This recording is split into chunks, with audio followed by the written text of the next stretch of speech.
very good morning to you. It's 9:15. Now, we hear about social media all the time these days, whether it's Facebook or Twitter. There's a whole new world online where people communicate with each other. Tonight in Cheltenham, the AdMe conference is on at the University of Gloucestershire. It's the brainchild of a student in public relations who is bringing together students, local businesses and experts in the field of social media. Mike White has come in this morning to tell us more this morning. Hello, Mike. How are you? I'm very well, thank you. Thank you for having me along. You're very welcome. So you're a student. What year are you at the University of Gloucestershire? Yes, I'm at Pittville campus. I'm a public relations student in my second year. Fabulous. So tell us about how we all use social media. What kind of things are we talking about here? We're talking about evolution on the internet. We started off with, let's use some jargon here, Web 1.0, which described websites people visit and the information is provided for them. Social media is pretty much human interactivity on the internet, so it's Web 2.0. So it's when the information on the website is provided by the people who visit it. So things such as even the comment pages on this is Gloucestershire.co.uk, that's all social media. Facebook, Bebo, MySpace, you got other things like intense debate, Twitter. It's a generation gap, I think, in some ways. People my age, we still use emails and everything, although they're slowly dying out now as well. Really? They are, yes. There's a fantastic project called Google Wave, which is Google's answer to say, well, if emails were invented today, how would they look? And it's pretty much a social media platform. You can see messages being written in real time. You can see all the characters being typed. So there's no hiding those spelling mistakes. And I've got, for example, I've got my phone on me and I've got Twitter on it, so I can tweet away. I just wrote, I almost got picked up by a probation van outside. So I just tweeted that. It's constant connectivity with other people. It's a great way to stay in contact with friends and family, but businesses are now using social media to get their message out there. So how's this working then?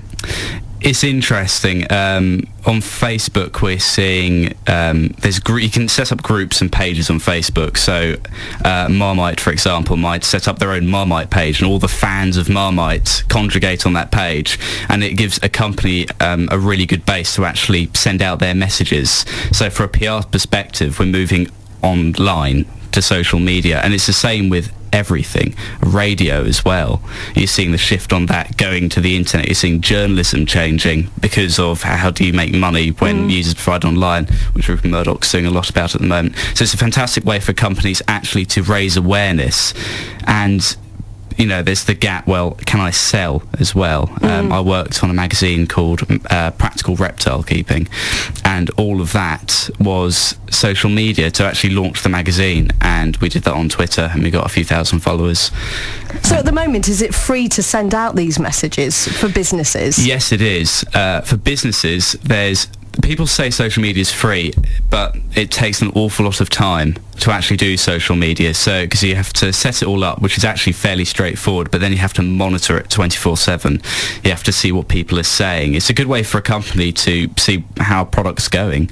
So But I mean, it's we're going through a recession. I imagine it's quite attractive for some businesses. Perhaps they're just evolving and growing. It's quite an attractive way to get your message out there without spending lots and lots of money on marketing and advertising. Definitely. There's which was the company? I think it was Nissan. In Canada, they launched one of their cars purely using social media. Really interesting case study. And I think they got lots of famous people involved, lots of celebrities, because they had huge fan bases anyway. If you look at Stephen Fry on Twitter, well over 1 million followers now. If he types a message and a lot of these people see it. So it's very, very effective. The thing with social media, though, is in business, it does cost an awful lot of time. So how does Twitter work for a business compared to a person? You've just mentioned Stephen Fry, and he's always in the news and talking about twittering. How would that work for a business then? Ooh, for a business, you'd set up a Twitter page. For example, Dream Cars, let's call it. And so you'd have @Dream Cars on Twitter. I don't know if that's a username or not, but then you'd promote using that.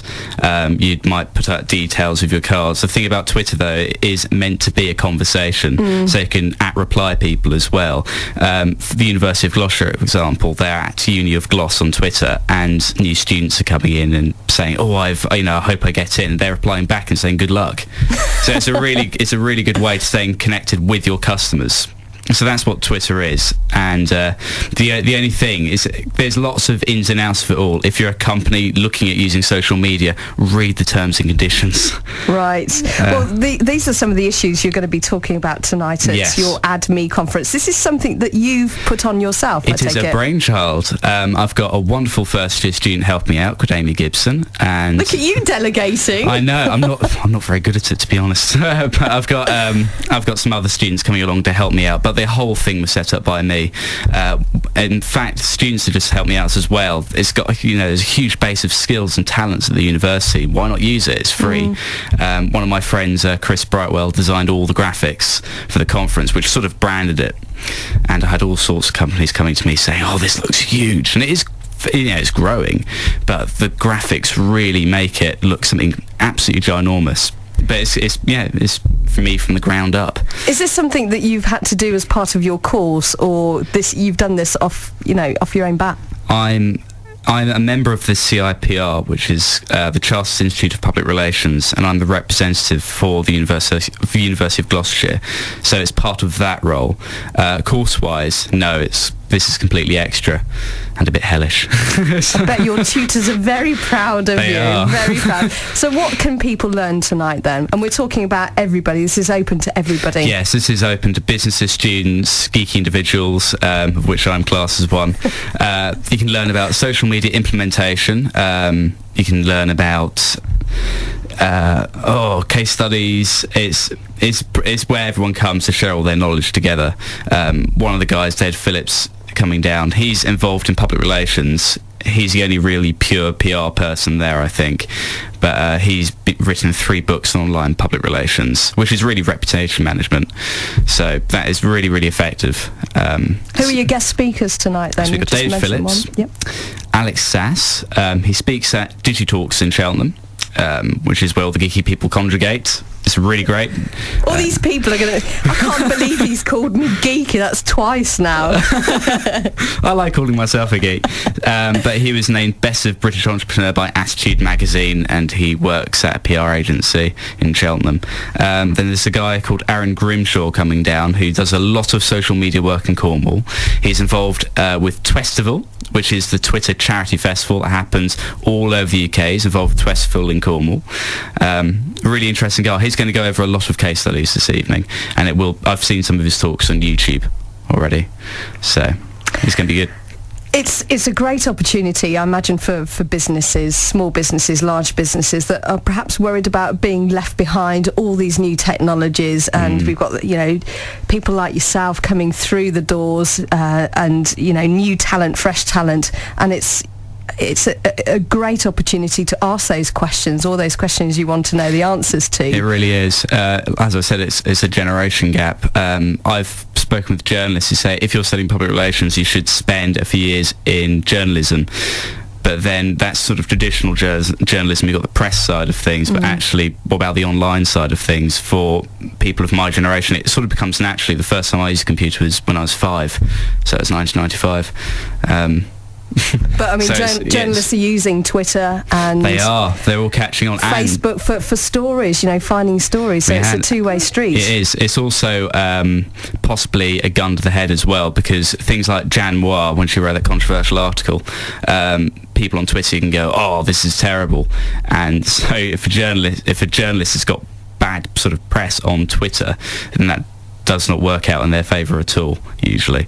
So it's interesting seeing, all the conversations online, really. Mike, it's a fascinating subject. Tell us about where it's taking place, what time and how much money. Okay, it's taking place at the University of Gloucestershire Park campus. It's going to start around 7 p.m.